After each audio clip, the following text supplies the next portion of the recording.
McSwain Estate Toys and More. We're going to go over our use of the Woodland Scenics water effects and real water or realistic water. Here we've just added another 1/8 of an inch to our whirlpool, and as you can see, we had previously added we started off, let's go back to the beginning. We started off by lining it with the plaster cloth and then coating that with the flex paste. Once that dried, we added 1/16 of an inch of the Woodland Scenics realistic water, and we allowed that to dry for 24 hours and then repeated the process. This is our third application, and it's coming out very nice. Now we're going to move on to the upper lake. Here you can see all this white along the edge. We're using the Scenics, the water effects.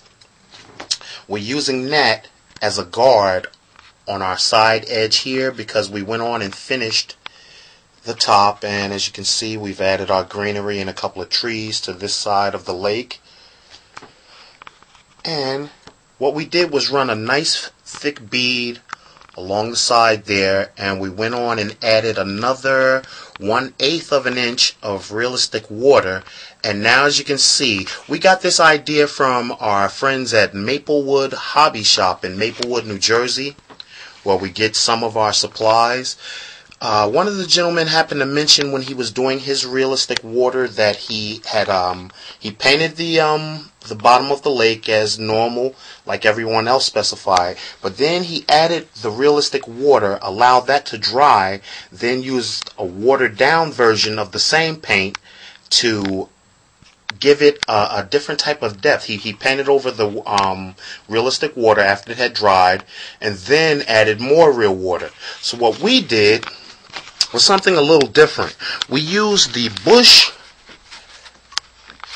Pond series here from one of their kits, from their Garden Tech kit.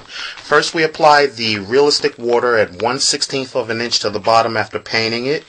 Then we added the lily pads that you see here and the little pad in the back with the fish where the boat is over it. We added those to the top of the realistic water after it had dried.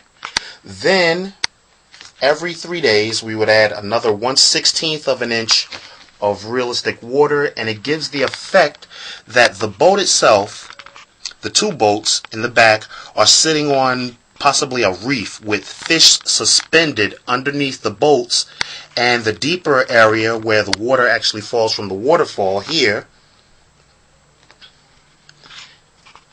alongside it. Then as you come closer to either the bank here where your little pier is, or the resting area on the side, again the water goes shallow with the lily pads. But further back the water is actually deeper.